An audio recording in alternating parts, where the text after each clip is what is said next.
aimé savoir que la vie d'adulte était une arnaque. Une grosse arnaque, je t'assure. Euh, Parce que quand on est enfant, on a l'impression que le monde est super grand, super beau,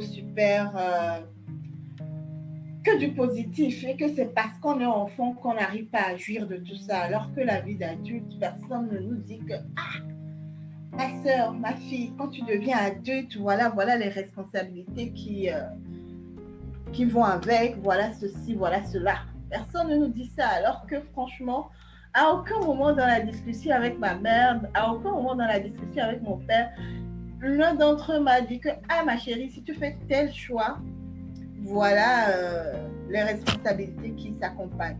Ils te diront probablement, si tu fais tel choix, ah, il faut savoir que moi, je ne suis pas derrière toi ou ceci ou cela. Mais jamais on t'explique que voilà, il y a telle responsabilité que tu vas devoir assumer jusqu'au bout, que voilà vraiment quoi, la vie d'adulte est une arnaque pour moi. Franchement, mon vrai souci, c'est que j'aurais vraiment voulu savoir que la vie d'adulte, c'est pas facile parce que ça résume vraiment tout ce que j'ai pu traverser, que ce soit les déboires en amitié, parce que j'ai vraiment eu un gros gourmet amical. Et Seigneur, ceux qui n'ont jamais eu gourmet amical là. Parce qu'avec les amis, tu ne t'y attends pas, tu t'attends pas à ce qu'il y a un problème dont vous ne puissiez pas parler et du jour au lendemain, vous vous éloignez.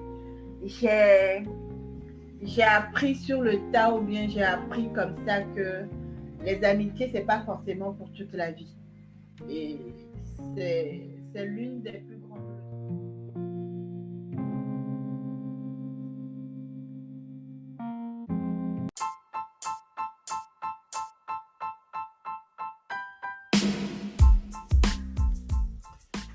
Bonjour à tout le monde, j'espère que vous allez bien. Alors, aujourd'hui, je reçois Floriane Akwete qui va nous parler d'elle, qui va nous partager son vécu, qui va nous parler du fait qu'elle ait pu s'adapter sur le marché de l'emploi, donc adéquation ou plutôt inadéquation entre diplôme et marché du travail à Lomé au Togo.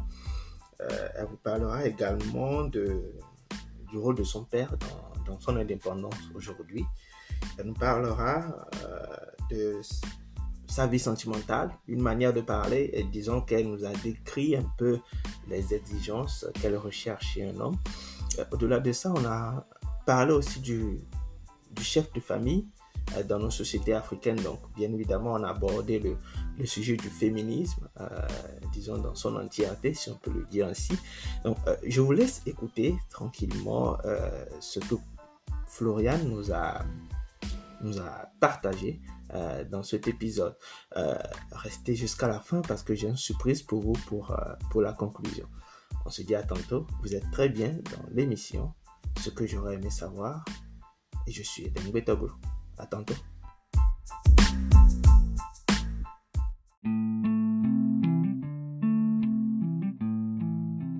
Bonjour Floriane Akwete, comment tu vas? Je vais bien, bonjour Eden. Bonjour à tous les auditeurs qui écoutent ce podcast. Ça fait plaisir de t'avoir dans cet épisode. Je pense que tu as beaucoup de choses à nous partager, un peu comme tu le fais sur Twitter déjà. Mais je pense que cette fois-ci, tu iras encore plus en détail. Et ça me fait plaisir vraiment de t'accueillir dans mon univers, tout simplement. Alors, Floriane Akwete, qui es-tu, s'il te plaît? Alors, pour commencer, déjà, moi aussi, je vais te remercier pour m'avoir fait l'honneur de m'accueillir dans ce podcast. Alors, qui je suis? Je suis née de la famille Akwete. Et ma mère a décidé de m'appeler Floriane, mon père a décidé de m'appeler Clin. Et chez nous, selon la lignée de naissance, je suis Dédévi. La première fille ou l'une des filles de mon père. Donc, côté nom, c'est moi ça, c'est Dédévi Floriane Clin Akwete. Qui je suis une Togolaise de 29 ans. Je travaille en tant que gestionnaire des projets de développement. Je suis diplômée d'une licence en sociologie. En plus de cela, j'ai d'autres diplômes que j'ai obtenus de d'autres formations complémentaires en lien avec ce que je voulais faire dans la vie. Voilà un peu ce que je peux dire de moi. Je ne sais pas si tu es intéressé par d'autres formations.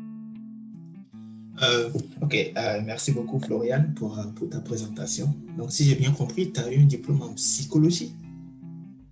Non, en sociologie. En sociologie, d'accord. Ok, Oui. j'avais compris psychologie. Ok, Non. d'accord, c'est correct. Et donc, du coup, là, tu travailles dans la gestion de projet, etc. Et je suppose que tu as une certification dans ce domaine également. Oui, tout dernièrement, j'ai obtenu une certification du nom de PMD Pro. C'est une certification internationale sur la gestion de projets de développement, surtout dans le développement, dans le domaine du développement, qui permet en fait de travailler, d'avoir un canevas de gestion de projet assez uniforme qui me permet de travailler avec beaucoup d'organisations internationales sans pour avoir des difficultés parce qu'en fait, chaque organisation internationale a sa manière de gérer un projet et le PMD Pro, en fait, est un ensemble de toutes ces fonctionnalités au sein des organisations internationales qui permet à toute personne qui a cette certification-là de pouvoir travailler ou s'intégrer aisément dans leur domaine ou dans leur manière de travailler. D'accord, en tout cas, excellent. Félicitations déjà pour cette certification. Et bon vent justement dans ton avenir professionnel ou dans ton parcours professionnel. Merci. D'accord, ok. Et du coup, Floriane, ce que moi je veux savoir, c'est est-ce que tu penses que ton parcours académique a été vraiment bénéfique à tes expériences professionnelles actuellement? Mon parcours académique. Alors, je pense que oui. Un peu comme plusieurs personnes au Togo actuellement, j'ai eu un parcours assez atypique, si je peux le dire ainsi. J'ai eu mon bac, ensuite je suis partie à l'université. L'université, je voulais faire mille et une choses, mais il fallait choisir. Et donc, j'ai fini par choisir la sociologie, disons entre guillemets par dépit, parce qu'au départ, je voulais faire la Sciences Po. Mais la Sciences Po se trouvait à Kara et ma mère n'était pas vraiment pour m'envoyer à Kara toute seule. Alors, donc, je suis restée à Lomé et j'ai choisi de faire la sociologie. Pendant que j'étais en plein cursus, le LMD est arrivé, ça a compliqué les choses. On ne se retrouvait pas vraiment avec le LMD. Et donc, en attendant de valider mon diplôme, j'ai décidé de faire assistanat de gestion en formation modulaire. Donc, pendant au moins 6 mois, je jonglais entre les cours du soir dans une université privée en termes de formation modulaire et au campus en cours du jour ou selon le programme. Et donc, après, cela m'a permis, bien que je n'avais pas encore validé toutes mes unités d'enseignement à l'université, cela m'a permis de faire 2 petits pas, si je peux dire ça, dans le monde du travail. C'est-à-dire que j'ai commencé par faire des petits stages en secrétariat, en comptabilité. Et donc, après j'ai tenté, le secrétariat n'était pas vraiment pour moi. Donc, à un moment donné, je me suis dit, OK, Floriane, concentre-toi sur tes études, finis ta licence et obtiens-la et cherche vraiment un truc dans ton domaine. Et c'est là que je me suis vraiment concentrée sur la dernière année de ma licence que j'ai pu valider.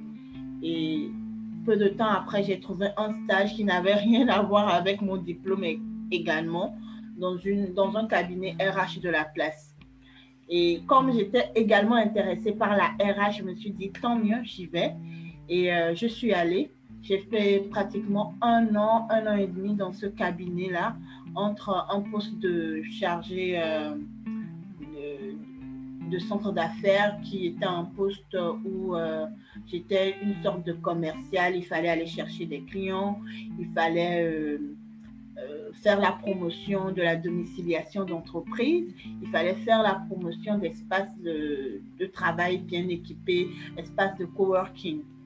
Et donc, ça m'a également donné un certain nombre d'expériences que je ne pensais pas acquérir au niveau comportement, relations entre clients, relations entre un professionnel et son client, voilà. Et d'autres types de partenariats, des compétences en fait que je n'aurais pas pu acquérir en étant restée uniquement dans le monde de la sociologie ou en ayant suivi mon parcours scolaire sans embûche. Donc aujourd'hui, toutes ces expériences que j'ai eues en dehors de mon parcours de licence, de mon parcours académique, me servent vraiment dans mon travail. Je rencontre aujourd'hui des jeunes qui sont diplômés en sociologie, mais qui ne savent pas écrire une lettre professionnelle, qui ne savent pas rédiger des documents de manière professionnelle et tout. Alors que d'une certaine manière, ils ont raison parce que personne ne leur a montré. Mais en même temps, moi, j'ai appris sur le tas parce que j'ai fait autre chose que la sociologie. Donc oui, je pense que le parcours académique que j'ai eu m'a beaucoup aidé dans mon avancement professionnel et même les autres expériences professionnelles que j'ai eues me permettent de développer certaines compétences que d'autres auront mis du temps à développer. Donc, voilà. D'accord, c'est assez intéressant. Je pense que c'est le parcours un peu classique de beaucoup de Togolais ou même beaucoup d'Africains qui ont un diplôme donné, mais qui finalement se retrouvent dans un domaine ou dans un secteur d'activité qui n'est pas forcément lié directement au diplôme qu'ils ont eu, donc du coup, qui s'adaptent très vite, etc. C'est assez intéressant. Et du coup, en fait, ça m'amène à te poser une dernière question, en fait, sur le volet professionnel. Où en es-tu, en fait, dans la réalisation de ton projet professionnel? Est-ce que tu penses que tu es déjà, comme le disent les Ivoiriens, est-ce que tu es déjà arrivé? Ou est-ce que tu penses qu'il reste encore du chemin à parcourir? Je ne sais pas. Comment est-ce que tu feras un diagnostic dans ce sens-là? Alors, est-ce que je suis déjà arrivée? Non. Non, je ne suis pas encore arrivée. Je suis en plein chemin. Je pense qu'il me reste encore des kilomètres à faire. Parce que c'est vraiment, j'ai pas vraiment envie de dire là où je veux en venir dans ma carrière professionnelle. Mais je me vois très loin, en fait. Donc, ce qui fait que actuellement, quand je fais le diagnostic, je suis vraiment pas encore arrivée à la moitié de mon chemin, du chemin que je me suis fixé, mais j'y arrive. Aujourd'hui, par exemple, dans le monde du développement, nous sommes confrontés à des questions de genre. Aujourd'hui, je suis en train de me former en genre pour devenir spécialiste genre. Je suis en train d'améliorer mon style rédactionnel. Je suis en perpétuelle amélioration, ce qui fait que pour moi, chaque étape que je suis en train de franchir actuellement est dans mon parcours professionnel, mais vraiment pour faire le bilan, je ne suis pas encore à la moitié de mon chemin. Voilà. D'accord, ok. Donc finalement, être spécialiste genre, ça va rejoindre un peu ton diplôme de sociologie, normalement. Oui, exactement. C'est des compléments. C'est faire compléter mon profil professionnel en fait. Parce que oui, tu as la sociologie, oui, tu as tes diplômes, mais si tu ne te spécialises pas dans certains domaines qu'on rencontre très souvent dans le domaine du développement, tu resteras juste une personne un peu comme tout le monde. Tu n'apporteras pas en plus à l'organisation dans laquelle tu vas travailler, où tu ne pourras pas prendre en compte certaines spécificités des projets que tu rencontres. Donc, je pense que pour moi, c'était vraiment un besoin, c'était vraiment important dans mon parcours d'avoir cette connaissance-là. Et donc, je suis contente en fait du parcours que je suis en train de mener actuellement. Parce que, contrairement à ce que beaucoup de gens ont pensé, 2020 a été une année difficile, a été une année surprise. Mais pour moi, c'est une année de construction, si je peux le dire. Voilà. D'accord. Ça, c'est intéressant. OK. Je pense que beaucoup de gens qui vont peut-être nous écouter vont dire, bah, au moins, il y en a qui en profitent, en fait, finalement, de l'année 2020. Donc, Oui, tant oui. mieux. D'accord. Euh, du coup, Floriane, je Oui, vois que en fait, tu nous as détaillé un peu ton parcours, tes études, etc. Et oui. aussi tes expériences professionnelles, hein, comment est-ce que tu t'es réadapté en fait sur le marché de l'emploi et ce Oui, qui a fait qu'en fait tu as pu développer d'autres compétences qui vont au-delà en fait de ce qu'on apprend en fait sur les bancs universitaires. Et exactement. donc je me demandais si d'aventure il y avait quand même un homme dans ta vie qui t'a épaulé dans tout ce parcours-là, qui t'a secondé ou je ne sais pas trop. Est-ce que est-ce que, en fait, tu as fait ce choix professionnel aussi pour être autonome le plus tôt possible, histoire de pouvoir justement pallier au problème de genre et être face à un homme qui, même s'il est autonome, pourrait te respecter? Est-ce que ton choix de vie professionnelle est lié en fait à ce que tu recherches d'un point de vue sentimental, privé, etc.? Euh, Ça, c'est une question à laquelle je n'ai pas personnellement réfléchi. Mais si je peux dire qu'il y a eu un homme qui m'a épaulé, c'est mon père. Mon père, parce que au début, quand j'ai eu mon bac, j'ai eu une discussion avec lui et il me demandait de faire le droit. Alors que moi, je ne me voyais pas faire le droit. Dans ma famille, on a beaucoup de juges, de magistrats, d'avocats, d'huissiers. On a un peu de tout dans le monde du droit. Donc, je pense que c'est pour ça que mon père me poussait vers là. Mais en même temps, quand j'ai pris le temps de lui expliquer ce qui me tenait à cœur, ce qui me faisait vibrer en tant que personne, et il a compris qu'il pouvait pas me pousser vers une voie qui ne me convenait pas. Toutefois, aujourd'hui, je me dis qu'il a peut-être raison parce qu'à l'époque, je pensais que le droit permettait uniquement de devenir avocat, huissier et tout ce que j'avais cité un peu plus tôt. Alors qu'aujourd'hui, je me rends compte que dans le monde du développement, nous avons des avocats, non, nous avons des juristes plutôt, c'est ça le terme. Nous avons des personnes qui ont étudié le droit, mais qui ne sont pas avocats ou huissiers, etc., mais qui connaissent en fait la loi et qui, avec des formations complémentaires, connaissent la gestion de projets, etc. Donc, vraiment, l'homme qui m'a épaulé, c'est mon père. J'ai eu à discuter beaucoup avec lui concernant mes études universitaires, ainsi qu'avec ma mère, bien sûr. Mais le choix de vie n'était en rien en rapport avec le choix de vie sentimental. C'était plus par rapport à ma personne. J'aime être indépendante, j'aime pouvoir m'offrir de belles choses, j'aime pouvoir m'offrir du plaisir, de pouvoir me choyer moi-même, de pouvoir prendre soin de moi, sans pour autant être dépendante de quelqu'un.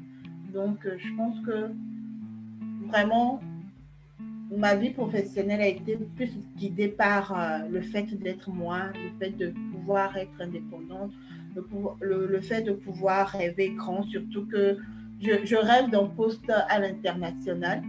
Et, et donc, vraiment, ça n'a rien à voir avec ma vie sentimentale et tout. Mais c'est vrai qu'aujourd'hui, au niveau où je suis, je me vois plus avec une personne qui peut m'apporter vraiment plus. Quand je dis vraiment plus, c'est pouvoir avoir des discussions qui me permettent de voir ma vie professionnelle autrement, qui me permettent de faire des choix qui me vont et tout. Donc, je pense que j'ai vraiment besoin de ce genre de personnes.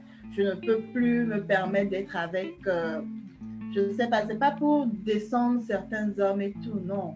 C'est que chacun a son niveau. Et je pense qu'à mon niveau actuellement, c'est quelqu'un qui peut m'apporter vraiment un plus que je veux. Voilà. D'accord. Ok. C'est bon à savoir. On peut dire que tu es au niveau du high level, en quelque sorte. Donc, les hommes qui nous écoutent, j'espère qu'ils sont avertis. Voilà, s'ils doivent contacter Floriane pour une relation fructueuse, qu'ils prennent cela en compte, bien évidemment, qu'ils prennent les exigences de la demoiselle en compte. Je pense que c'est très important. Euh, D'ailleurs, ça me pousse à aller dans le sens de la question centrale, mais avant tout, j'aimerais quand même aussi revenir sur ce que tu as dit sur ton père. Ton père Oui, qui t'a épaulé justement dans ce parcours, dans tes choix. oui, Et je trouve que c'est assez intéressant justement aussi de parler des parents, de oui, ce qu'ils ont fait, de comment ils ont pu t'accompagner dans ces choix-là, sans forcément te dire pourquoi tu fais ce choix, tu n'aurais pas dû, etc. Mais quelque part, ils t'ont accompagné, il y a une certaine compréhension entre, oui, entre vos deux mondes. Et ça, je trouve ça vraiment bien. oui, Alors, Florian, oui, par rapport à tout ce que tu nous as partagé dans cet oui, épisode, oui. concrètement, est-ce qu'il y a des choses que tu aurais aimé savoir et qui auraient peut-être changé des choses dans ta situation actuelle, que ce soit sur le plan professionnel, le plan académique, le plan familial ou encore en fait le plan sentimental? Oui, je reviens là-dessus, bien évidemment. Est-ce qu'il y a des choses que tu aurais aimé savoir? Alors, j'aurais aimé savoir que la vie d'adulte était une arnaque. Une grosse arnaque, je t'assure. Euh, Parce que quand on est enfant, on a l'impression que le monde est super grand, super beau, super... que du positif et que c'est parce qu'on est enfant qu'on n'arrive pas à jouir de tout ça. Alors que la vie d'adulte, personne ne nous dit que ma soeur, ma fille, quand tu deviens adulte, voilà les responsabilités qui vont avec, voilà ceci, voilà cela. Personne ne nous dit ça, alors que franchement, à aucun moment dans la discussion avec ma mère, à aucun moment dans la discussion avec mon père, l'un d'entre eux m'a dit que, ah ma chérie, si tu fais tel choix, voilà les responsabilités qui s'accompagnent. Ils te diront probablement, si tu fais tel choix, il faut savoir que moi, je ne suis pas derrière toi ou ceci ou cela. Mais jamais on t'explique que voilà, il y a telle responsabilité que tu vas devoir assumer jusqu'au bout, que genre, voilà vraiment quoi, la vie d'adulte est une arnaque pour moi. Franchement. Donc, ça, c'est vraiment la chose que j'aurais voulu qu'on me dise. Que de ne pas vouloir vite grandir. Je pense que moi, dès mon bac, vu que j'étais vraiment attachée à l'indépendance, j'ai commencé par boulotter, pas faire de petits boulots. Pas faire de petits boulots comme hôtesse d'accueil. Euh, voilà, la plupart du temps, c'était hôtesse d'accueil. Voilà, j'ai fait du mannequinat pendant un certain moment. Et à un moment donné, j'ai délaissé mes études. C'est la période dont je parle où, en fait, arrivé à un moment donné, je n'arrivais pas à avoir ma licence. J'étais entre beaucoup de choses et je ne me concentrais plus sur mes études. Et je crois que je suis tombée dans ce qu'on appelle l'amour de l'argent. Tu gagnes un peu et tu aimes. Tu aimes ce que tu gagnes parce que ça te permet de te faire plaisir et tout. Et vraiment. Et il a fallu que je vois une offre d'emploi quelque part et qu'on demande la licence, que je me rappelle que, ah oui, je suis en train de faire des petits boulots, je suis en train de faire ceci, cela. Ça me rapporte, mais ce n'est pas suffisant. Ce n'est pas dans la logique ou bien vers où je veux aller. Ce n'est pas dans mon cadre professionnel, ce n'est pas ce que je veux. Et que je me rappelle qu'il faille que je retourne à l'université, que je termine mes yeux que j'ai laissés en l'air et que j'obtienne vraiment ce diplôme, la licence là. Parce que même après avoir validé mes yeux, toutes mes yeux, j'ai dû prendre 1 an pour avoir ma licence, genre le papier qui certifie que j'ai la licence en sociologie. Donc vraiment, c'est un truc que j'aurais aimé savoir au plus tôt.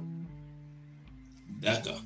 Ok, donc ce que tu aurais aimé savoir touche euh, tes études en fait à la fac, l'argent, le travail, et peut-être aussi, si je comprends bien, d'autres aspects assez intéressants que tu viens d'évoquer.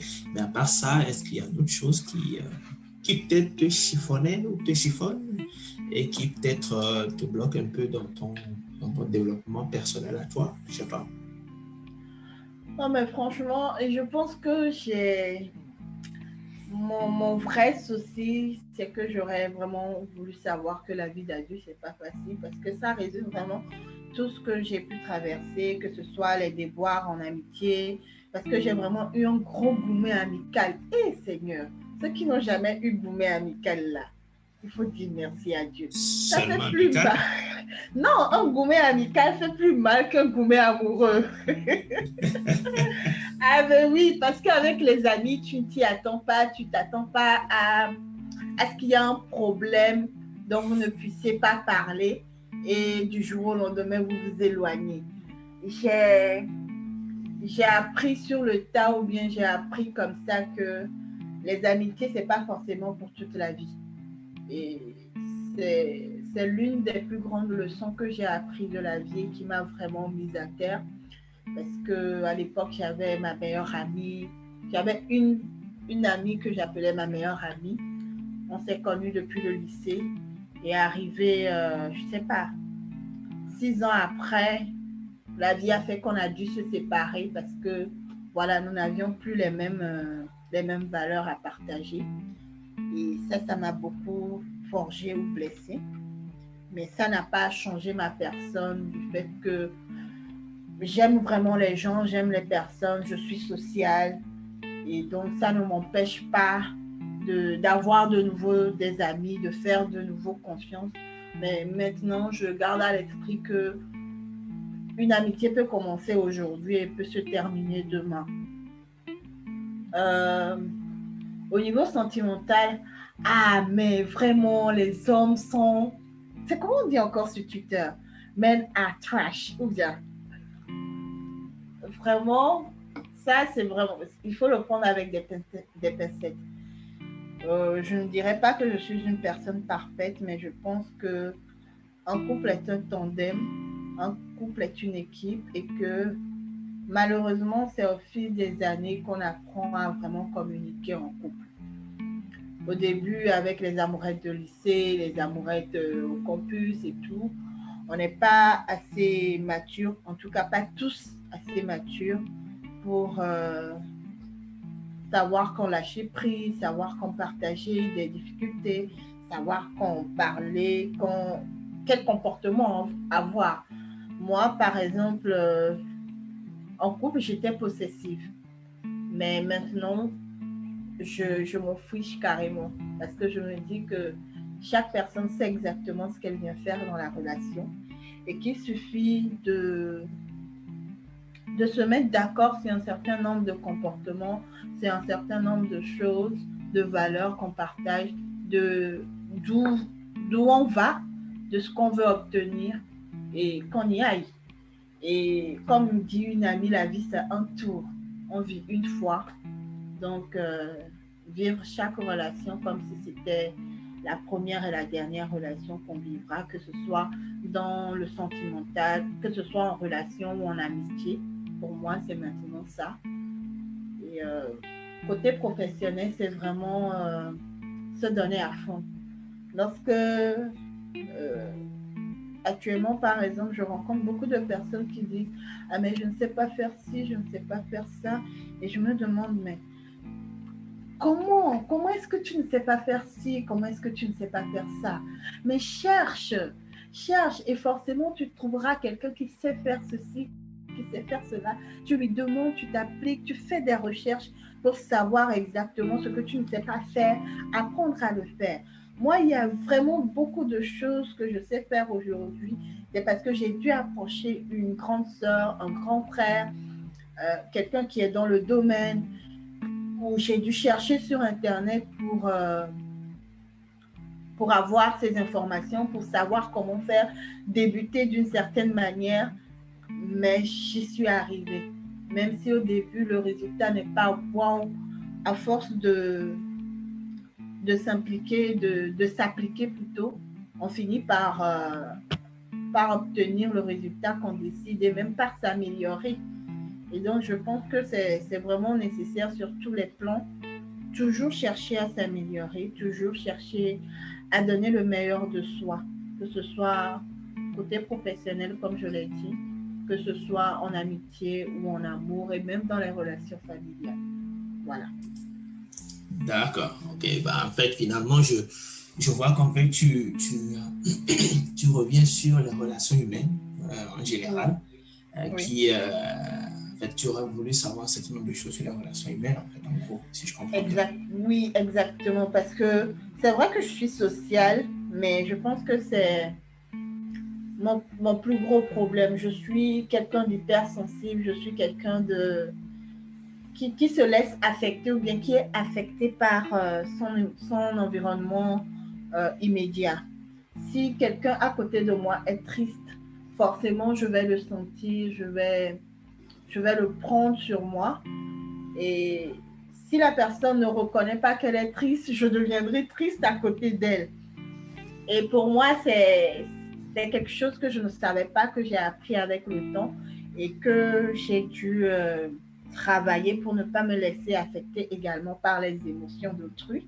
J'ai dû apprendre à dire non comme beaucoup de monde, je pense, parce que enfant, on nous apprend à dire tout le temps oui, mais aujourd'hui, je dis beaucoup non. Je dis beaucoup non, sans que ça ne me mette mal à l'aise face à la personne qui reçoit mon nom. J'accepte également les noms des autres. Vraiment, moi, ma plus grande, la plus grande chose que j'aurais vraiment voulu savoir, c'est comment gérer toutes les relations humaines. Vraiment, c'est ça. D'accord. Comment gérer toutes les relations humaines? D'accord. Bah, j'ai comme l'impression que le gourmet amical est peut-être le gourmet amoureux dont tu as parlé tantôt, si j'ai bien suivi, Oui. t'ont assez affecté. Et donc, je suppose que maintenant, tu es assez droite dans tes bottes, donc tu fais attention en fait aux relations humaines que tu entretiens avec les autres, etc. Oui, également. Euh, oui, je dirais D'accord. que l'amitié, c'est pas forcé, l'amour, c'est pas forcé. Si tu te retrouves pas dans une relation, bah, le, la meilleure manière, c'est de dire au revoir et de prendre ses clics et ses claques et partir. Tout simplement. D'accord. Mais après, je suppose que tu le sais déjà, que en termes de relations humaines, Oui, euh, que ce soit les relations amicales, amoureuses ou encore les relations avec nos propres enfants qu'on aura dans les années à venir, il y a toujours ce qu'on appelle en fait les langages de l'amour. En fait. C'est-à-dire oui, qu'on le de veut Gary Chapman. exactement. Parce que c'est vrai que c'est très facile de laisser tomber une relation, de partir du jour au lendemain, comme tu le dis, dès qu'on ne se Oui. retrouve pas. Mais parfois, c'est juste parce que on n'a pas identifié ou on n'a pas identifié l'un et l'autre les langages du D'amour prochain. que l'autre comprend. Exactement, exactement. Donc, quelque part, peut-être que ça pourrait marcher si on prend le temps de connaître le langage de l'autre, tout simplement. Si l'autre a peut-être, ça peut être un ami ou une amie, a comme langage, je ne sais pas trop, les paroles valorisantes, et que toi, tu ne lui fais que des cadeaux. Bah, c'est Bah oui, c'est normal que ça dégame entre vous. Je suis parfaitement exactement, d'accord. Moi, exactement. j'ai compris le langage de l'amour il y a quoi, 3 ou 4 ans. Je suis tombée sur le livre de Gary Chapman. À cette époque, je ne savais plus ce que je vivais. Je ne sais plus ce que je vivais. Et j'ai décidé de lire ce livre-là. Et moi-même, je me suis découverte. Oh, la surprise. Je savais que j'étais intéressée par... euh,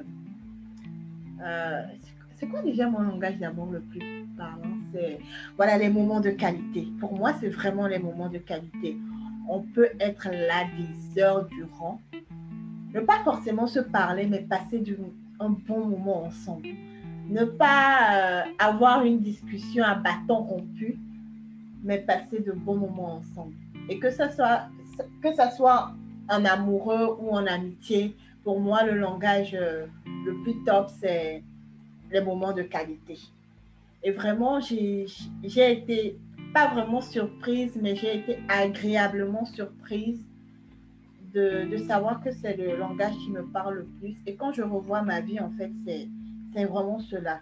Je peux passer des heures à juste m'asseoir, regarder mon amoureux, à ne rien faire, ou qu'il soit couché quelque part, assis quelque part. Moi, je suis en train de travailler, mais l'important, en fait, c'est d'être ensemble, de partager ce moment ensemble, de pouvoir avoir des blagues personnelles à nous. Et même en amitié, je suis comme ça. En amitié, les gens ne le savent peut-être pas, mais moi, j'ai beaucoup de clans. J'ai un clan d'amis avec lequel je suis Floriane la Fofolle. J'ai un clan d'amis avec lequel je suis Floriane la Douce. J'ai un club d'amis avec lequel je suis Floriane la Sensée. Et je ne mélange pas ces amis-là. Parce que pour moi, chacun d'entre eux a une spécificité. Chacun d'entre eux m'apporte un certain nombre de choses. Et vraiment, moi, j'aime bien avoir toutes ces cases-là dans lesquelles je range et je me range. Et c'est également comme ça pour ma vie sentimentale. J'aimerais pouvoir connaître mon homme, savoir exactement ce qui lui parle, si c'est vraiment des cadeaux qui sont pour lui importants, que je le sache. Et pour que toute relation aille de l'avant, vraiment, c'est connaître le langage d'amour de son prochain. Même dans le milieu professionnel, pour un collègue avec lequel tu veux, ou bien un supérieur hiérarchique avec lequel tu veux créer un lien pour qu'il soit ton mentor ou pour qu'il puisse te donner des conseils dans l'entreprise, c'est connaître également son langage d'amour. Savoir exactement ce qui lui parle et lui dire de temps en temps, ah monsieur, ah madame, votre robe elle est très jolie, ah monsieur, votre costume aujourd'hui il est super, je l'adore. Et si c'est ça qui lui parle, vous allez voir qu'à un moment donné, il vous fera plus appel, il vous demandera vos avis, si par exemple il y a un boulot à faire, il y a une tâche à faire et tout.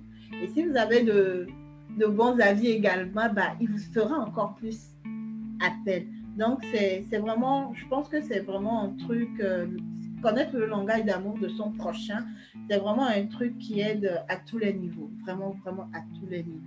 C'est un livre que je recommande à tort et à travers. Genre, on peut le relire mille et une fois, plusieurs fois, autant de fois, avec overdose même. D'accord. En tout cas, oui, je pense que c'est un excellent livre, de toute façon.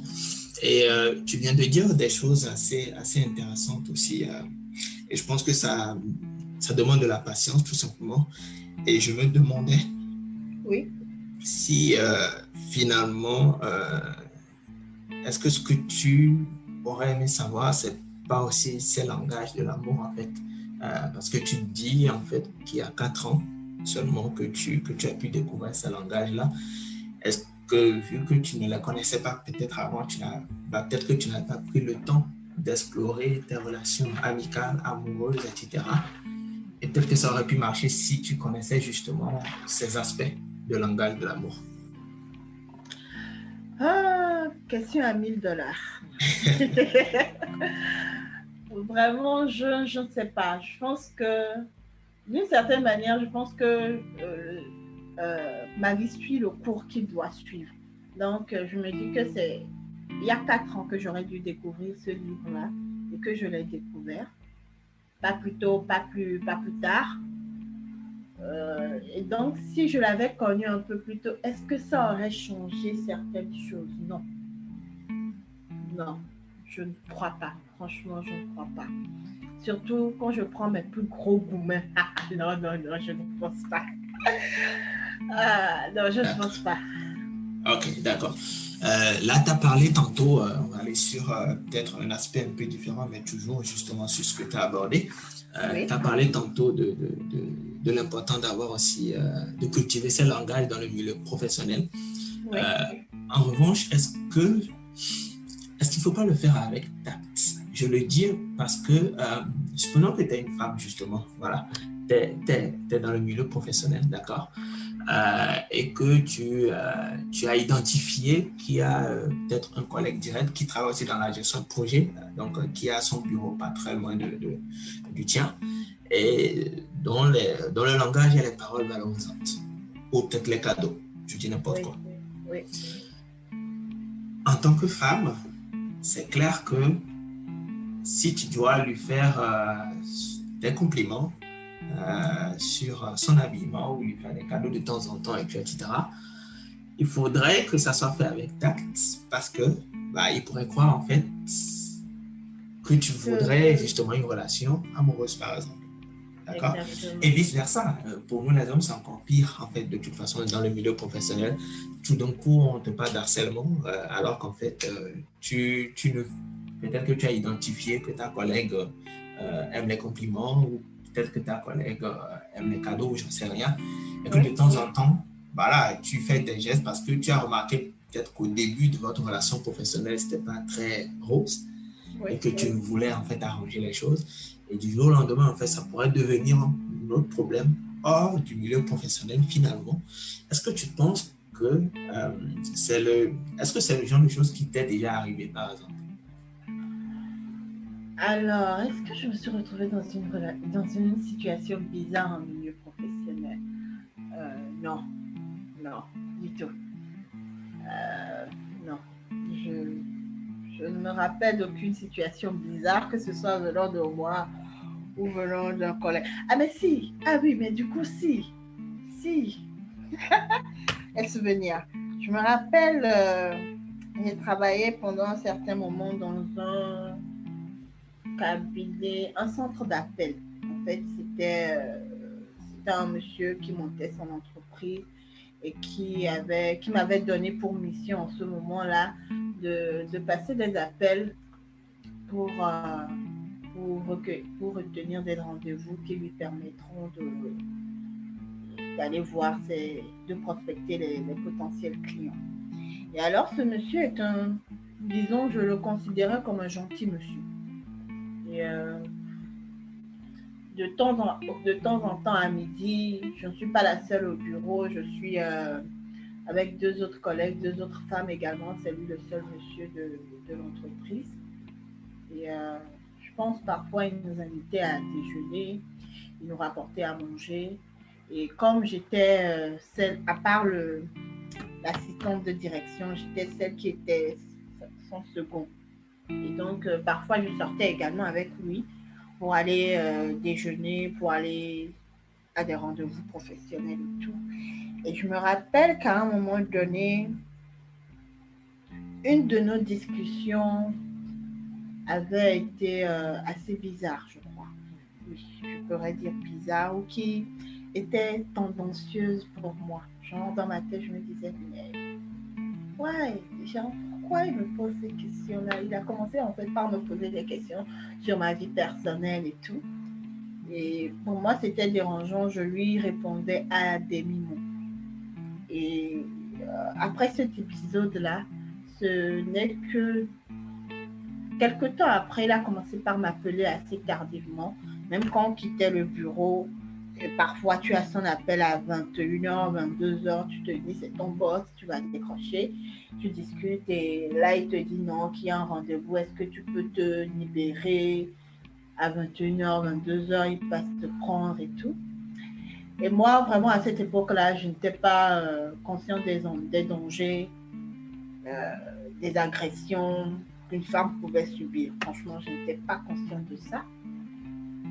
Et, mais bizarrement, je ne me sentais pas à l'aise avec lui. Surtout à partir du moment où il a voulu s'intéresser un peu trop près de ma vie privée. Et j'ai dit non. À chaque fois qu'il m'appelait pour un rendez-vous tardif, je disais non. Ma mère me disait, ok, c'est toi qui décides, mais c'est ton boulot. Tu devrais faire des sacrifices et tout. Mais j'ai dit non. Et quelques jours après, en fait, j'ai rencontré une fille qui était venue demander dans le lieu où il avait constitué comme étant son entreprise. Une fille était venue demander d'après lui pour réclamer son argent ou un truc dans le genre, pour réclamer son argent. Et je me suis mise à discuter avec elle, à lui dire que bon, le boss n'est pas là, mais vous pouvez laisser votre numéro, votre nom et tout. On vous recontactera après ce qu'il nous dira et tout. Et donc, moi, j'ai pris le numéro, je l'ai enregistré dans mon téléphone et je lui ai donné le mien. Quelques temps après, la go m'appelle et on discute, on devient un peu proche. On discute et du fil en aiguille, je commence par comprendre en fait que elle a quitté le boulot parce que le monsieur devenait un peu insistant envers elle. C'est-à-dire qu'il attendait des faveurs physiques ou sexuelles. Je ne sais pas si j'ai le droit de dire le terme proprement dit dans l'émission. Donc, à partir de ce moment-là, j'ai pris conscience qu'en fait, ce n'était pas un environnement de travail dans lequel je voulais évoluer. Et j'ai commencé à vraiment être distante de mon boss que par décider de quitter le boulot. Alors, c'est un épisode qui m'a marqué parce que en y pensant, je me demandais si c'était pas ma faute, si c'était pas mon habillement ou mon comportement qui lui a laissé croire la chose. Mais en fait, non. C'est juste que, voilà, c'est le type de personne qu'il est. Et lorsqu'il y a une relation de pouvoir, quand quelqu'un a de la supériorité sur vous, il a tendance à vouloir en abuser, surtout s'il pense qu'il en a le droit. Donc, c'est vrai que c'est des situations qui arrivent. Maintenant, pour revenir à comment utiliser le langage de l'amour en milieu professionnel, c'est vraiment de rester professionnel. Lorsque je donnais par exemple, pour exemple un peu plus tôt à madame, j'aime bien votre robe, à monsieur, j'aime bien votre costume, c'est des appréciations à ne faire qu'une fois ou deux fois en passant. Il est préférable de dire à monsieur, j'adore vraiment votre travail, j'adore vraiment la façon dont vous arrivez à expliquer ce que vous dites, à faire ressortir des points que je ne vois pas. À madame, j'aime bien votre manière de penser, j'aime bien votre style rédactionnel. C'est de rester franchement sur que des qualificatifs professionnels. C'est également en termes de cadeaux, si c'est les cadeaux qui sont le langage d'amour de votre collègue, de ne faire que des cadeaux professionnels ou d'attendre des moments vraiment par exemple, le 1er mai, on peut se faire des cadeaux. Je sais pas, mais vraiment rester, évaluer l'environnement dans lequel on évolue, évaluer les personnes qu'on côtoie avant de poser certains actes ou de décider de dire telle chose ou de faire telle autre chose. C'est vraiment d'évaluer son environnement. D'accord.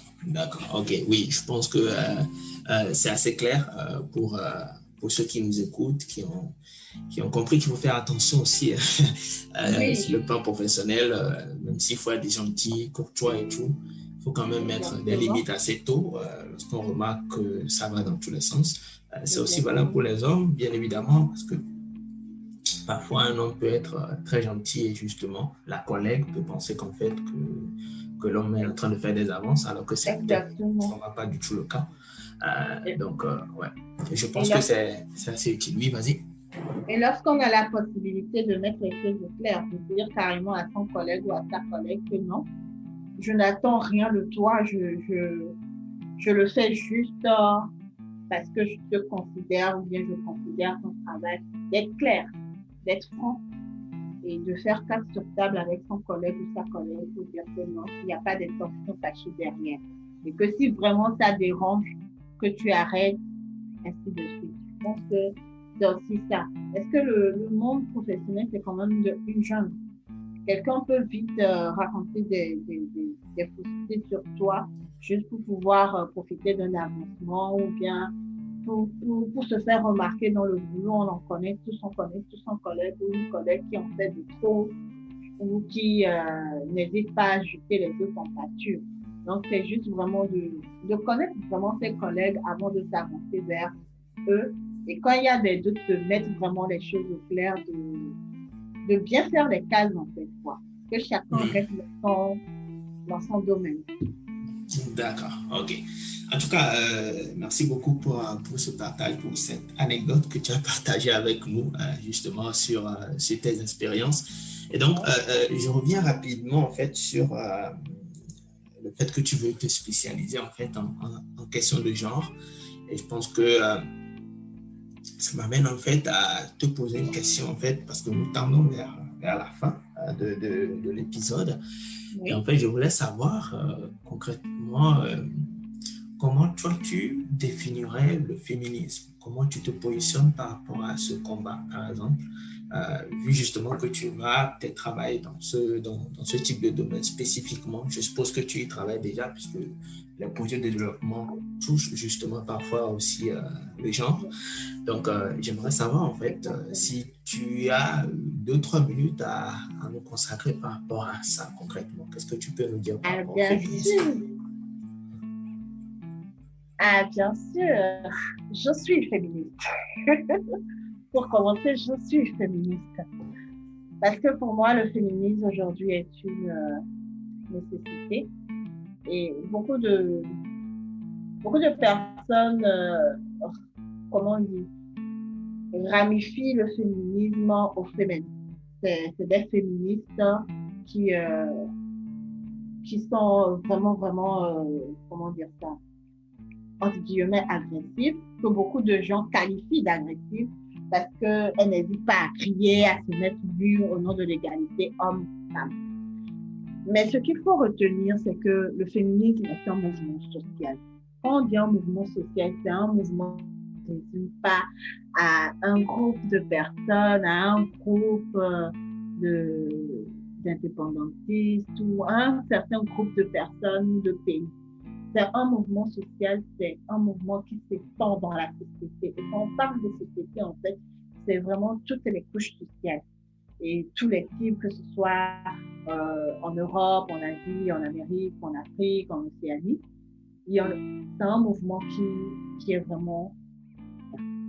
Et c'est quoi le féminisme? Il suffit de dire que c'est ce mouvement social qui lutte pour l'égalité en droit. L'égalité en droit, c'est vraiment important de retenir ça, l'égalité en droit entre les hommes et les femmes. Parce que certains diront que oui, l'égalité est atteinte, mais je considère que non. Surtout que nous vivons encore dans une société que nous appelons patriarcale. Une société patriarcale, c'est une société dans laquelle les hommes sont les dominants et les femmes sont les dominées. C'est-à-dire que les valeurs, les rôles qu'on attribue aux hommes sont plus valorisés, sont plus puissants que celui qui est accordé aux femmes. Comment on y est arrivé, je ne sais pas trop. C'est les sociétés qui se sont configurées ainsi. Mais je pense qu'aujourd'hui, nous ne sommes pas encore à l'égalité parce que je peux vous assurer qu'aujourd'hui encore dans nos pays, des femmes sont tuées juste parce que des femmes sont agressées sexuellement chaque fois, tout le temps, chaque fois que tu sais, il y a des heures quand tu regardes sur ta montre, tu as peur de rentrer à certains endroits avant de te rendre là-bas, tu vas te regarder 1000 fois dans le miroir pour te demander si la façon dont tu es habillée ne te met pas en danger. Alors que dans un monde égalitaire, dans un monde où tout le monde a les mêmes droits, peu importe ton sexe, la manière dont tu seras habillée, la manière dont, je ne sais pas, peu importe les heures à laquelle tu sors, tu n'auras aucun risque. Pas, en tout cas, pas en tant que femme, pas en tant qu'homme. Parce que oui, beaucoup de me diront que oui, les hommes aussi sont agressés, oui, les hommes aussi sont victimes de violences sexuelles. Oui, mais il faut comparer les nombres. Combien d'hommes sont victimes de violences sexuelles? Combien de femmes sont victimes de violences sexuelles? Combien d'hommes sont tués parce qu'ils sont hommes? Combien de femmes sont tuées parce qu'elles sont femmes? C'est des questions qu'il faut se poser. C'est pas qu'on nie comment on dit, les violences envers les hommes, ce n'est pas ceci, ce n'est pas cela. seulement que la violence envers les femmes est plus systémique, est un peu intégrée au système que les autres types de violences. Je ne sais pas si ce que j'ai dit apportera de la lumière à certaines personnes qui m'écoutent et qui ont, entre guillemets, en horreur le féminisme.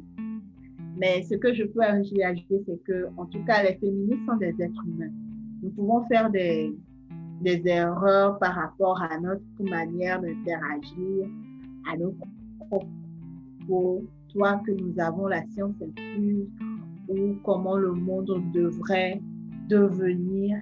Mais tout ce que nous voulons, c'est que plus aucune femme ne soit tuée parce qu'elle est femme, plus aucune femme ne soit victime d'agression sexuelle, plus aucune femme, je ne sais pas, tout ce que les femmes rencontrent à cause de leur condition de femme ne soit plus qu'un mauvais rêve pour les générations futures. Voilà. D'accord, ok. Je pense que c'est assez normal de lutter pour les droits plutôt des femmes. Et je pense que c'est plutôt dans pratiquement toutes les sociétés qu'on retrouve maintenant ce mouvement-là. Et je trouve ça intéressant justement de te plonger là-dedans et de voir concrètement ce qu'il en est. Et je vois aussi que tu parles du fait que c'est peut-être mal compris. C'est peut-être la démarche qu'il faut revoir, hein, ou bien la méthodologie, j'en sais rien, pour mieux expliquer cela en fait à qui de droit. C'est tout à fait normal aussi qu'on soit dans une société où, avec les réseaux sociaux, etc., il y a beaucoup d'interprétations, tout simplement. Donc, ce qui veut dire qu'il faut bien choisir ses mots. Malheureusement, on est dans une société comme ça actuellement, oui, où il y a beaucoup de jugements également. Et donc, je pense que je ne suis pas, en tout cas de mon point de vue, bien évidemment, je ne suis pas sûr que beaucoup de gens sont vraiment. Il y en a quand même qui sont contre, malheureusement. Mais je pense que beaucoup de gens sont en train de comprendre que c'est important qu'on puisse respecter les droits des femmes. Après, lorsque tu parles de violence physique, etc., je pense que le débat, il est vaste à ce niveau. C'est-à-dire que le débat, il est très, très vaste parce que oui. on pourra aussi parler du fait qu'il faille former les agents, les policiers, etc., qui reçoivent les plaintes. Oui, les forces de l'ordre. Les forces de l'ordre, voilà un peu ça, par exemple, le terme. Ça, par exemple, c'est un truc que j'ai vécu et je pense que je l'ai publié sur Twitter aussi, où je suis arrivée dans un commissariat avec une amie dans le cadre des accompagnements des victimes de violences sexuelles. Une mère qui voulait dénoncer le viol de sa fille, qui, oui, ça remonte à 2 ou 3 ans, en sachant que la fille est une handicapée mentale. Et donc, c'est sa mère qui a entrepris réclamer justice pour sa fille. Et nous sommes arrivés dans un commissariat où on nous reçoit en plein hall, où on demande à la dame de raconter le parcours de sa fille, plein hall, devant des agents qui ne sont pas habilités à recevoir ces informations, devant des citoyens qui sont venus faire autre chose dans un commissariat de police. Et une histoire qui a dégénéré parce que ma collègue utilisait son téléphone et qui est vraiment, c'est un truc qui me tient vraiment à cœur, où il faut vraiment former les forces de l'ordre, non seulement dans l'accueil, mais dans la prise en charge et même les services de santé, parce qu'aujourd'hui au Togo, on n'a pas encore un système bien en place pour recevoir les victimes de violences sexuelles. Alors, donc, il y a beaucoup de choses qui restent à faire, mais je pense que c'est dans les projets du gouvernement, mais je pense qu'il faut juste aller un peu plus vite parce que c'est quand même des réalités assez urgentes et qui font mal quand on retrouve des mamans qui veulent justice pour leur famille, pour leur fille ou que des personnes elles-mêmes veulent justice pour elles-mêmes. Donc, vraiment, au niveau des forces de l'ordre, au niveau des centres de santé, c'est vraiment important de respecter pour au moins accompagner. Et d'une autre manière aussi, mettre tout ce qu'il faut mettre en place pour réduire ou éliminer ce type de violence. D'accord, ok. Bon, de toute façon, je pense que oui, c'est assez vaste, hein. C'est-à-dire que il y a un gros travail à faire en fait auprès des forces de l'ordre, des pouvoirs politiques, etc. Et il y a un autre travail aussi à faire sur les mentalités, etc. Parce que c'est deux univers qui se recoupent un peu dans le féminisme finalement. Et je pense que justement, c'est peut-être un combat qui est parfois un peu mal perçu lorsque on voit peut-être des féministes qui donnent des ordres, par exemple, à d'autres femmes en disant tu dois te comporter de telle façon dans ton couple, etc. Alors qu'en fait, il y a des personnes qui sont féministes professionnellement, etc. Et ça n'a aucun impact en fait sur leur vie de couple. C'est-à-dire qu'on a comme l'impression que parce qu'on est féministe, on ne peut pas avoir une vie de couple épanouie avec un homme en fait. Et je pense que c'est surtout à ce niveau qu'on a comme l'impression qu'il y a un gros débat qui se pose, en tout cas sur les réseaux sociaux, pas seulement sur Twitter d'ailleurs, même lorsque tu lis certains articles, et pas seulement en Afrique, même en Occident, c'est parfois le débat qui revient parce qu'il y a certaines femmes qui disent clairement les féministes n'ont aucun ordre à me donner en fait dans ma vie de couple parce que je travaille déjà dans le secteur je suis déjà dans un secteur d'activité où je lutte aussi pour les droits des femmes et ça ne m'empêche pas du tout d'être une femme extraordinaire aux côtés de mon mari. D'autant plus qu'il y a des hommes aussi qui sont féministes. Donc voilà, c'est-à-dire que je pense que le gros débat aussi va dans ce sens-là en fait. Et je pense que c'est pour ça qu'il y a des incompréhensions. Oui, je pense également. Mais en même temps, je pense que normalement, le féminisme doit être compris comme donner la liberté à la femme d'être qui elle veut être. Si c'est une dame qui a fait quoi, qui a obtenu un haut diplôme, un doctorat à l'université, et qui du jour au lendemain rencontre l'homme de sa vie et veut être une femme au foyer, qu'elle a ce droit-là. Et que si c'est une fille qui a juste obtenu son bac, mais qui ne veut pas être femme au foyer, qui veut pouvoir travailler, avoir son propre argent, qu'elle a également ce droit-là, sans que pour autant quelqu'un vienne lui dire que non, parce que tu es femme, ou bien une femme doit. Non, c'est pas ça le débat. Mais en même temps, l'autre chose, c'est que pour moi, le féminisme est quand même un mode de vie. On ne peut pas vouloir dire également qu'on défend le droit des femmes tout en brimant d'autres femmes à la maison. Et ça, je vais prendre juste l'exemple de ces femmes-là qui par exemple, sont de grands défenseurs des droits de la femme au dehors, qui se battent pour que les hommes ne violentent pas les femmes, mais qui, à la maison, avec leur aide ménagère, sont violentes. Non. Par exemple, ça, moi, je ne le conçois pas. Il y en a peut-être qui le conçoivent, mais moi, je ne le conçois pas. Parce qu'il ne faut pas oublier que l'un des sous-bâtiments du féminisme, c'est de faire en sorte qu'on reconnaisse la femme comme être humain en part entière, qu'on lui redonne sa dignité d'être humain. Et donc, on ne peut pas se dire féministe et que dans notre vie personnelle, nous soyons des oppresseurs. Pour moi, ça ne matche pas. Donc, au niveau du couple également, je pense que chaque personne, en tenant compte de ce qu'elle aime, de ce qu'elle n'aime pas, fera de son couple ce qu'elle voudra. Par exemple, moi j'ai une amie, elle par exemple, elle n'aime pas faire la lessive, elle n'aime pas faire la vaisselle, mais au niveau de la cuisine, elle adore faire la cuisine. Donc, elle est en couple aujourd'hui, c'est son homme qui fait la lessive, c'est son homme qui fait la vaisselle. Elle s'occupe par exemple du ménage et de la cuisine, de faire les emplettes et tout. Ils ont adopté leur style de vie à eux dans leur couple et ça leur convient. Et donc, je ne peux pas m'autoriser en tant que femme ou en tant que féministe d'aller dans le couple et de dire mais pourquoi toi tu continues pas à faire la cuisine? Laisse ton homme faire la cuisine. Non, je ne peux pas faire ça. C'est impossible pour moi parce que les deux se sont mis d'accord sur un système dans le couple.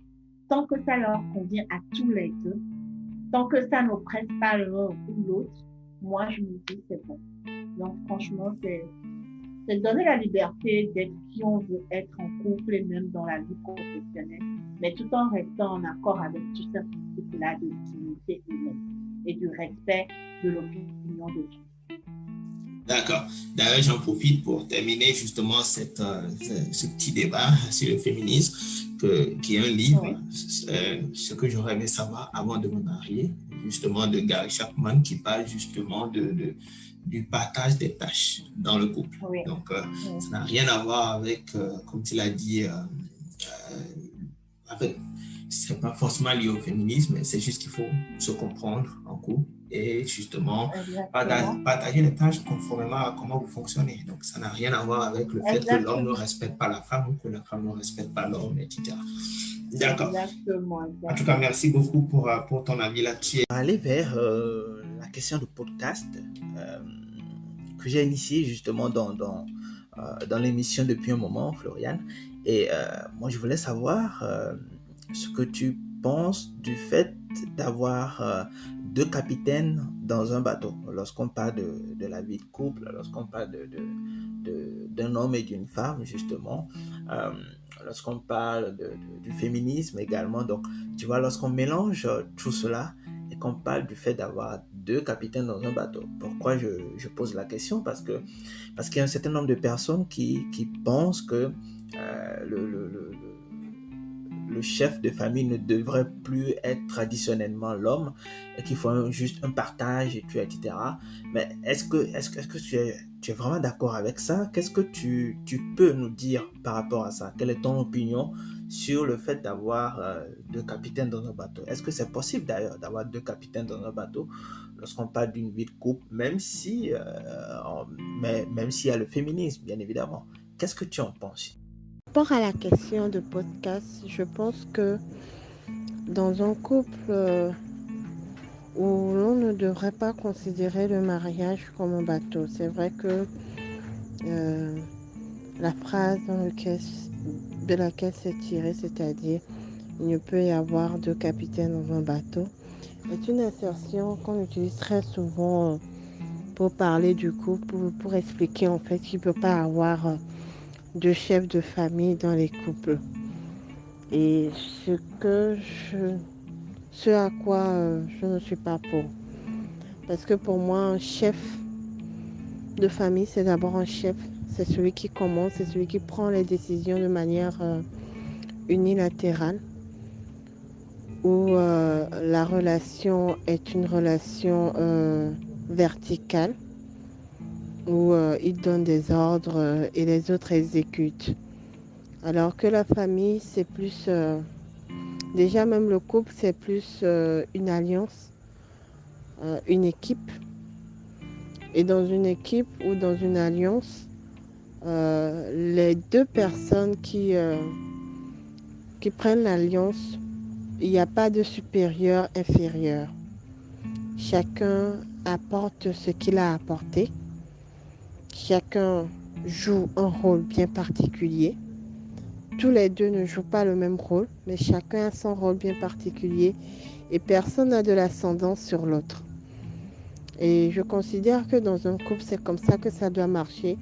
Ça doit fonctionner comme un duo, comme un tandem, où les deux personnes, face à un problème, face à une situation, s'asseyent, parlent, discutent, s'écoutent pour prendre une décision conjointe, une décision qui leur convient à tous les deux, que ce soit sur le plan des finances, que ce soit sur la relation avec les deux familles, que ce soit sur l'éducation des enfants ou sur les positions, je ne sais pas, à prendre devant certaines situations.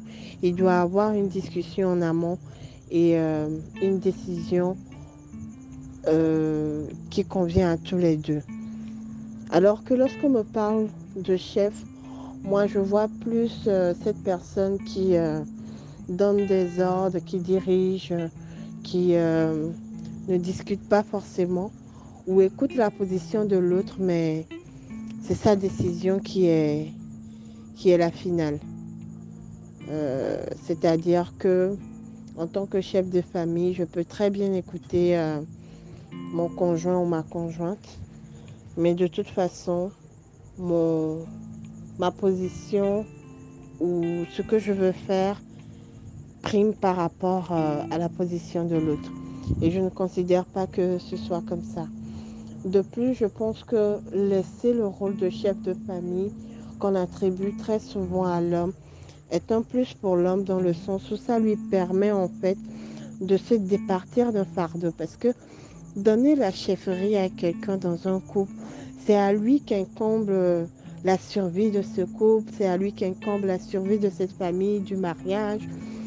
Euh, c'est lui qui a des charges mentales dont on ne peut pas parler, dont il ne peut pas, qui ne peut pas exprimer, parce que très souvent c'est l'homme, et la femme qui est, qui est entre guillemets sa seconde, parce que dans les couples traditionnels, que je dirais patriarcal, l'homme est le chef de la famille et la femme c'est la seconde.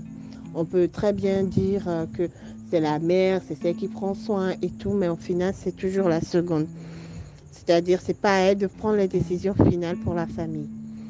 Et c'est vraiment ce qui est problématique parce que lorsqu'on voit des couples un peu plus évolués, quand je dis évoluer, c'est pas, je pense que c'est pas forcément le bon terme. Je, je dirais un peu plus récent, genre un peu la génération de ma mère à moi ou la génération de nos parents. Je ne sais pas si on a la même génération, mais je dirais que c'est ça. On rencontre des femmes qui s'impliquent beaucoup plus que des hommes et qui en réalité sont les chefs de leur famille parce que c'est elles qui ramènent l'argent, c'est elles qui prennent les décisions, c'est elles qui se mettent au devant des problèmes, etc., etc. Et l'homme est derrière. Mais on dira que c'est l'homme le chef de la famille tout simplement parce qu'il est homme. Mais lorsqu'on rentre dans la réalité du couple, c'est en réalité la femme la chef de famille. Mais on ne lui attribuera jamais ce rôle et je trouve ça injuste de tout le temps ramener la chefferie de la famille à l'homme. Parce qu'il y a des hommes également qui ne veulent pas avoir ce fardeau sur le dos, qui n'ont pas envie d'être chef de famille, ils ont juste envie d'être en couple. Tandis qu'il y a des femmes qui ont envie de revertir ce rôle-là. Et il y a des personnes comme moi qui aiment partager les rôles, qui ne veulent pas avoir à porter la charge à elle toute seule ou qui ne veulent pas faire porter la charge à l'homme tout seul. Parce que oui, être chef de famille, ça incombe des charges, ça incombe des responsabilités. Et on ne peut pas se faire appeler chef de famille si on ne respecte pas ces responsabilités-là. Donc c'est un peu comme ça que je vois la chose. Considérer le couple comme un tandem, comme une équipe, comme une alliance, plutôt que comme un bateau où lorsqu'il y aura deux capitaines, il peut y avoir chavire. Alors que même avec un seul capitaine, rien ne nous dit qu'il ne peut pas avoir un chavire. Je pense que pour parler de ma position, je vais être super longue parce que je peux la prendre sous divers aspects, mais je choisis de la prendre juste sous l'aspect de la société évolutive dans laquelle on est et m'arrêter là parce que nous pouvons même aller sous l'aspect religieux, nous pouvons le prendre sous plusieurs aspects et, euh, et moi ça me dérange en fait que l'on attribue uniquement à l'homme la chefferie de la famille alors que c'est un truc qui peut être partagé, des rôles qui peuvent être partagés. Et j'aimerais donner également l'exemple d'un couple que j'admire, où en réalité les rôles sont partagés. Je le vois, c'est un couple que je connais, ou plutôt que j'ai connu, voilà, que j'ai connu parce que c'est des personnes plus âgées que moi. Et en termes de finances, c'est la dame qui prend toutes les décisions, qui sait dans quoi le couple doit investir, qui sait combien les collages coûtent, ainsi de suite. Tandis que c'est à l'homme de s'occuper de tout ce qui est relation entre les familles, de tout ce qui est éducation des enfants, de tout ce qui est, entre guillemets, extérieur, un peu plus extérieur à leur couple, à la famille. Et donc, voilà. Donc, les rôles sont partagés. Il n'y a pas de chef principal et tout. Et pour parler de ce couple-là, de l'extérieur, on penserait très facilement que c'est la femme qui porte la culotte, alors que non, les rôles sont tout simplement partagés. Donc, voilà ma position. Voilà ce que je pense. Et voilà ce que je souhaite en fait pour euh, les couples de ma génération et les générations à venir, tout en mettant en exergue que chaque couple a le droit de, de prendre la formule qui lui plaît ou bien qui lui convient. C'est-à-dire que si le couple décide que ce soit l'homme le chef de la famille et que ça fonctionne pour eux comme ça, tant mieux. Si dans le cas contraire, c'est la femme qui est la chef de la famille et que ça fonctionne pour eux comme ça, c'est également tant mieux. Et si dans le cas où c'est tous les deux qui se partagent les rôles à tour de rôle, ou que chacun a son domaine de prédilection, où il sait prendre les décisions, où il sait convaincre l'autre partenaire que telle décision est meilleure, alors tant mieux. Parce que c'est ça le principal au final. Et du coup, on va clore cet épisode. Je voudrais que tu nous donnes un mot de fin. Et peut-être aussi si tu as des conseils par rapport à la vie d'adulte que tu es en train d'expérimenter depuis quelques années, responsabilités que tu as. Est-ce que tu as envie de donner des conseils aux jeunes, etc. pour clore cet épisode? Alors, conseil, ce sera trop dire. Non, moi, je n'ai pas de conseil à donner, plutôt en point de vue. Je pense que la vie est une belle aventure. C'est vrai, la vie d'adulte est une farce, est une arnaque, mais c'est une très belle aventure. Une très belle aventure au cours de laquelle nous pouvons apprendre beaucoup de choses. Et il suffit de s'ouvrir, de se donner d'autres perspectives parce que parfois, nous avons beaucoup de choses à apprendre, beaucoup de choses à partager, mais parce que nous nous limitons, nous n'arrivons pas à explorer d'autres horizons. Vraiment, c'est de pouvoir se dire que en tant qu'homme ou en tant que femme, je dois pouvoir savoir ce que l'autre pense, je dois pouvoir comprendre ce que l'autre dit et d'explorer, de s'ouvrir. Parce que ce que j'ai très souvent remarqué, et je le faisais avant, tout ce qui est contraire à ce que je perçois comme bon, je ne veux même pas m'en approcher. Alors que c'est parfois bien d'apprendre de ce que l'autre considère comme bon. Par exemple, je vais dire vraiment n'importe quoi, c'est que en tant que féministe, je pourrais rencontrer une femme qui est contre la lutte, contre le féminisme, qui est vraiment totalement contre. Il y a des années auparavant, j'aurais dit, ah non, c'est même pas la peine de discuter avec cette femme-là. Si elle est contre le féminisme, c'est qu'elle-même ne comprend pas ce que c'est que la vie de femme, ou bien elle ne voit pas ce que le patriarcat nous fait. Mais aujourd'hui, je ne suis pas du tout dans la même dynamique. Plutôt, j'aime les écouter. J'aime vraiment écouter les gens qui sont contre moi ou bien qui ne vont vraiment pas dans le même sens que moi. Parce que ça me permet de soit trouver des arguments en fait pour ma position, soit me remettre en question. Et ça me permet de tomber sur la dernière chose que j'aurais à dire, c'est vraiment se remettre en question. Ça ne veut pas dire douter de soi, mais se remettre vraiment en question. À chaque fin de journée, peut-être faire un bilan de ce que nous avons eu à faire et se dire, est-ce que je n'aurais pas pu faire mieux? Est-ce que je n'aurais pas pu faire autrement? Et est-ce que je n'aurais pas pu donner le meilleur de moi au cours de cette journée? Donc, voilà. D'accord. Merci beaucoup, Floriane, pour ce partage, ou plutôt, je dirais, cette partage dont tu as fait preuve justement dans cet épisode. Je pense que nos auditeurs nous ont écoutés. Ils ont sûrement aimé aussi le fait que tu aies parlé de ton projet professionnel, de comment tu as fait le lien aussi avec tes études et le fait que tu veux te spécialiser dans quelque chose qui aura du sens aussi pour ta vie.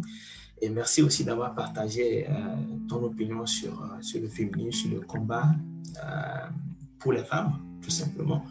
Et donc, on va clore cet épisode aujourd'hui. Merci aux auditeurs, merci à tous ceux qui nous ont suivis et merci à toi, Florian. On se dit à tantôt. Oui, merci Edem, merci à tous les auditeurs. Donc, je pense que je reste joignable sur Twitter, sur mes pages réseaux sociaux. Si quelqu'un veut discuter avec moi, je suis assez ouverte. D'accord, merci beaucoup, Florian. Merci à tout le monde. Bye. Bye.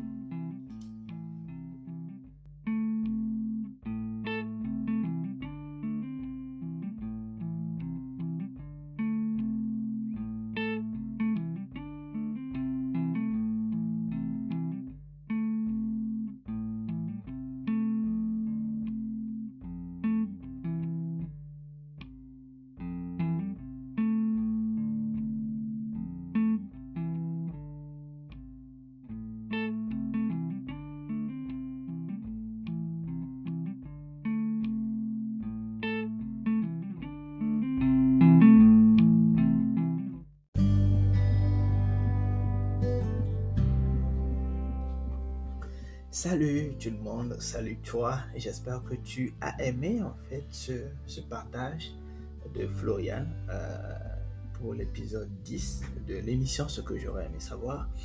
Je vais faire un bref résumé et puis faire ma conclusion rapidement, d'accord? Alors, la première chose que moi je retiens, c'est le fait que Florian ait dû s'adapter en fait au marché du travail, donc qu'elle ait dû développer d'autres compétences qui vont au-delà de son cursus universitaire. Et je pense que c'est pratiquement ce que beaucoup de gens font aujourd'hui dans les universités africaines. Tu fais des études dans un domaine donné, mais tu te performes dans un autre domaine peut-être qui te passionne, ou un autre domaine ou un autre secteur d'activité qui est plus en vue en fait, ou qui est plus en demande sur le marché du travail dans ton pays. Donc je pense que c'est très important peut-être, de mon point de vue, de commencer à choisir des formations qui vont avec ce qu'on a envie de faire et qui s'accordent avec ce qu'on a envie de montrer sur le marché du travail. C'est très important. La seconde chose que je retiens, c'est le rôle du père de Florian dans son indépendance. Et je pense que ça relance un peu le débat de la présence des deux parents dans l'éducation des enfants. De mon point de vue, c'est important. Je pense que chacun peut s'en sortir comme il peut, mais je pense que c'est important d'avoir les deux parents. Après, ça n'empêche pas qu'un seul parent puisse s'en sortir dans l'éducation de son enfant et que cet enfant soit très très bien éduqué. Donc, je ne vais pas revenir sur le débat de la monoparentalité, mais voilà, c'est mon point de vue et je le partage avec vous. Si vous avez envie de partager votre point de vue, n'hésitez pas surtout à commenter ce podcast. La troisième chose, c'est, disons, les exigences de Florian lorsqu'il parle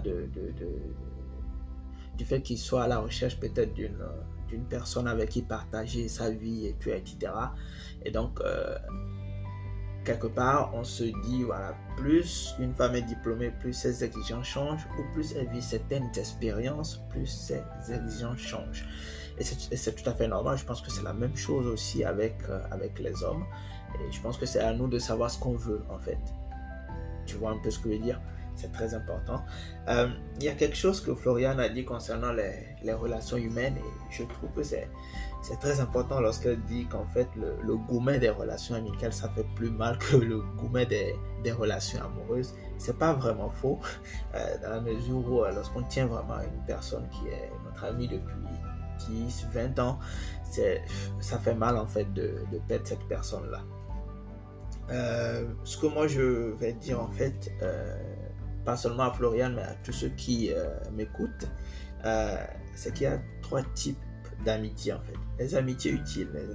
Les amitiés utiles, c'est des amitiés qui sont vraiment intéressées. Voilà, une personne qui veut être ton ami juste parce qu'elle a un intérêt particulier. D'accord? peut-être parce qu'elle a besoin d'un certain nombre de choses ou d'avoir des conseils. En fait, elle est ton amie juste pour ça, en fait. La seconde catégorie, c'est les amitiés plaisantes. C'est les amitiés qui sont un peu à mi-temps, en fait, qui sont un peu à cheval entre les amitiés utiles et les amitiés vraies. Donc, les amitiés plaisantes sont, comment je vais dire ça, il y a plus de générosité, il y a quand même une dose de sincérité un peu plus élevée, mais voilà. Pour moi, ce sont vraiment les amitiés à mi-temps, c'est-à-dire que je pense que c'est ce dont parlait Florian, personne avec qui tu es ami, mais avec qui tu ne seras pas ami pour toujours, en fait. Pour moi, je classerais ces personnes dans les amitiés plaisantes.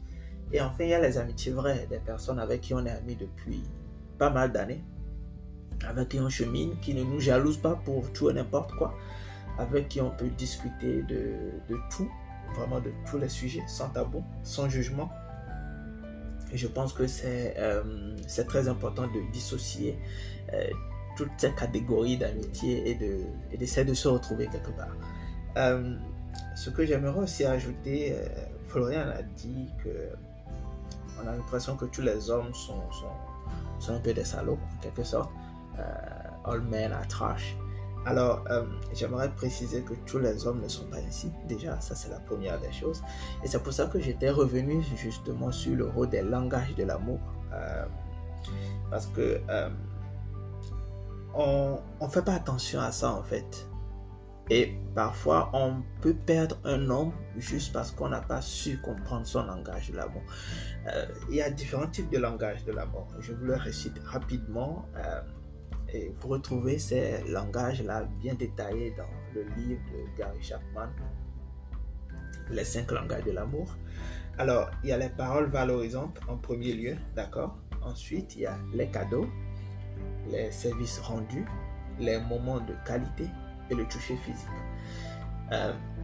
Vous rencontrez un homme et on a comme l'impression que tous les hommes ont comme langage de l'amour le toucher physique. C'est pas vrai. Il y a des hommes qui ont pour langage de l'amour les services rendus, d'autres les moments de qualité. Parce que justement, on pense qu'il n'y a que les femmes qui ont comme langage de l'amour les moments de qualité, ce qui n'est pas vrai. Il y a des hommes aussi qui aiment les cadeaux. Oui, il y en a. Et il y a beaucoup d'hommes aussi qui aiment les paroles valorisantes. Il y a un philosophe qui disait, William James, qui disait: le principe le plus profond de la nature humaine, c'est la soif d'être apprécié. Et c'est vrai, en fait. On est un peu tous comme ça, en fait. On aime bien ça, d'accord? Et donc, si tu es une femme et que tu es avec un homme et que tu n'apprends pas à connaître cet homme et tu te dis juste que lorsqu'il est frustré ou lorsqu'il est énervé, il suffit, vous m'excusez le terme, d'avoir des relations sexuelles avec cet homme pour le calmer, vous pourriez vous tromper. Parce que si votre homme a comme langage de l'amour, je sais pas, les moments de qualité ou encore, disons, les services rendus ou les paroles valorisantes, il va peut-être vouloir que vous lui dites ah chérie, j'ai bien aimé que tu aies fait les courses aujourd'hui. Ou bien ah chérie, j'ai bien aimé ce que tu as porté aujourd'hui.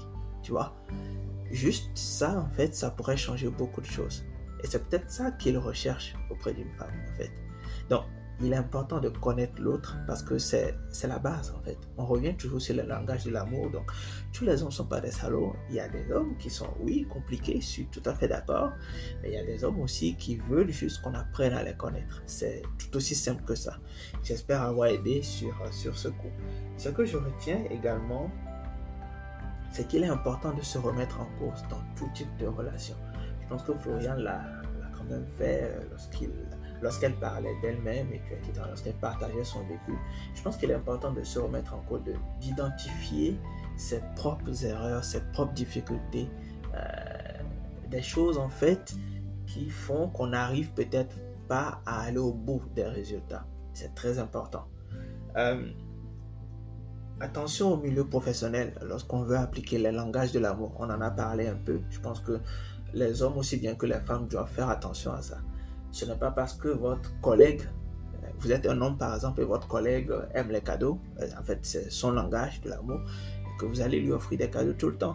Ça peut ça peut être un signe que vous lui envoyez, alors qu'en fait, ce n'est pas le signe que vous vouliez lui envoyer, en fait. Vous la considérez comme une collègue, tout simplement. Donc, elle pourrait penser que vous vous intéressez à elle d'une autre manière. Donc, c'est très important de dissocier cela et de ne pas tout mélanger.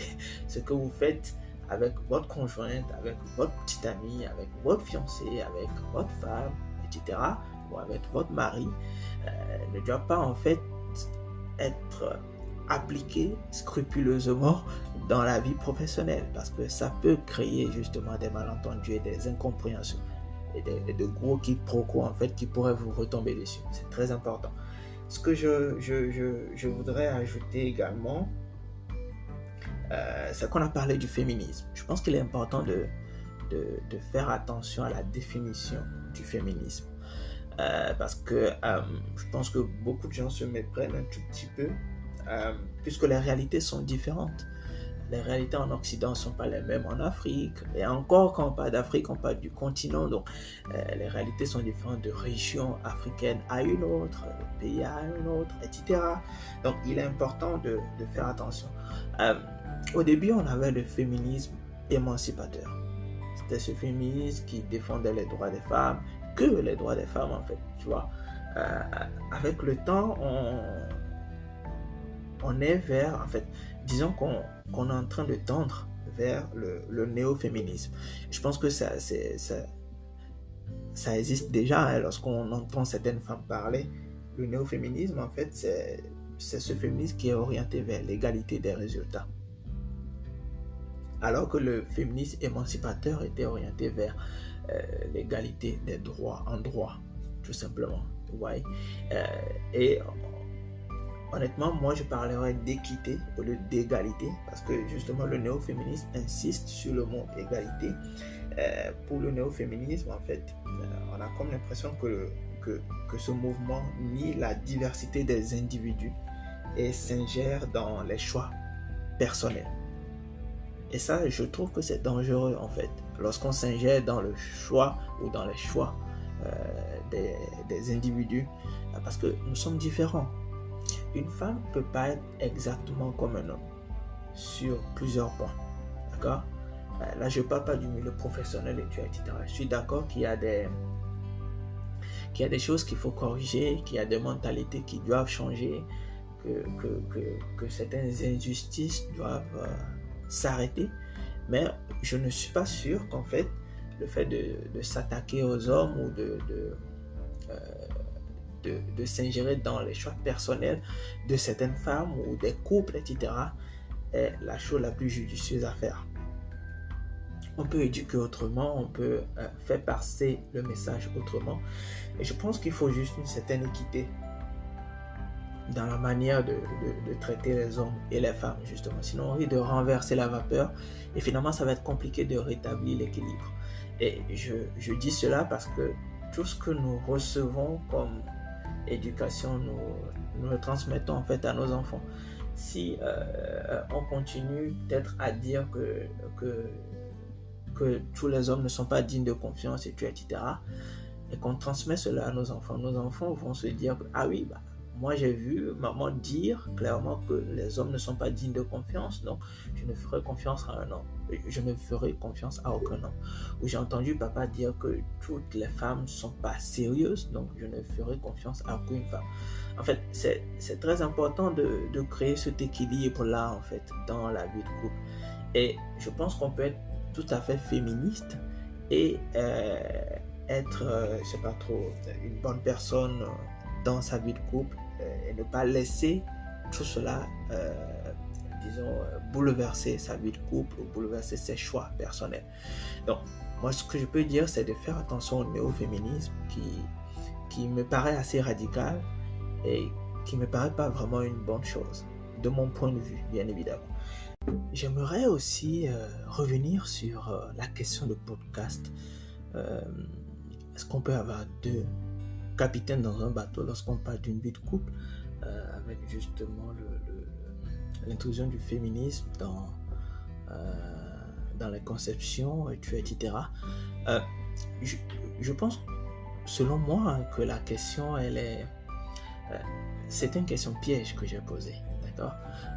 De mon point de vue, qu'on le veuille ou non, même s'il y a une complémentarité, même s'il y a un partage de tâches, de compétences, etc., comme l'a dit d'ailleurs Floriane, il y aura toujours en fait un leader, qu'on le veuille ou non. Mais ce qu'on oublie, c'est que en Afrique, on est très focalisé sur la notion de chef, comme si c'est le chef qui décide de tout. Ce qui est complètement faux en fait dans les faits. Dans les faits, ce sont plutôt les conseils qui dirigent le navire. Si tu analyses bien en fait le fonctionnement de la vie de couple de nos parents, et quand je parle de nos parents, je parle de ceux qui sont nés dans les années 50, 60, 70, qui sont nos parents aujourd'hui, au fond on appelait ou on appelle toujours l'homme chef de famille, mais en fait c'est nos mamans en fait qui dirigeaient les familles, parce que c'est eux qui donnaient des conseils. Je vous donne un exemple très très banal. Supposons que vous devez vous marier, alors vous avez papa, maman, vous devez vous marier, etc. Et que maman doit donner son accord, papa doit donner son accord et tout. Vous allez remarquer en fait que dans la plupart des familles où on doit célébrer la dot, donc on doit organiser la dot et tout, etc. Donc la dot qui est les fiançailles en fait, pour ceux qui ne sont pas africains, les fiançailles en Afrique, vous remarquerez qu'en fait ce sont les mamans qui décident. Si la maman dit non, c'est non. Et vous remarquerez que généralement les papas disent oui parce que la maman a dit oui en fait. Donc au fond ce sont les mamans qui décident. Ce sont les mamans qui sont les leads en fait. C'est juste qu'on appelle l'homme chef de famille et tout, etc. Mais dans les faits ça ne change strictement rien. Strictement rien du tout. Donc pour moi je dirais pas que c'est une utopie, mais je dirais que c'est une forme d'illusion de penser que parce qu'on appelle l'homme chef de famille, voilà, il décide de tout, il est autoritaire et tout. Je sais que dans certaines familles ça existe, hein, je ne dis pas le contraire, mais je dis juste que pour votre vie de couple, c'est à vous de décider quelque part votre manière de fonctionner. Vous êtes une femme, votre homme il est chef de famille pour un certain nombre de choses, d'accord, mais vous verrez que cet homme viendra vous consulter pour beaucoup de choses en fait, beaucoup de décisions à prendre. Donc quelque part, je pense que c'est ce qu'il faut instaurer en fait. Dès qu'il y a dès qu'il y a des hommes en fait qui prennent le temps de discuter avec leur femme et tout, etc. Ils demeurent peut-être chef de famille, mais c'est juste un titre en fait. C'est ce que moi je peux vraiment partager là-dessus. Je ne sais pas trop ce que vous en pensez, mais je vous laisse ici. J'espère que vous avez apprécié le podcast. J'espère que on pourra se retrouver tantôt. Par rapport à tout ce que Floriane a partagé, j'aimerais préciser quelque chose très rapidement. N'oubliez pas que la vie a un début et une fin. L'important, c'est ce que vous en faites. Alors, faites de votre vie quelque chose de juste et d'approprié, parce que vous n'avez qu'une seule vie et nous n'avons qu'une seule vie. Je vous donne rendez-vous pour le prochain épisode dans les jours à venir. C'était Eden Betoglo et c'était l'émission Ce que j'aurais aimé savoir. À tantôt.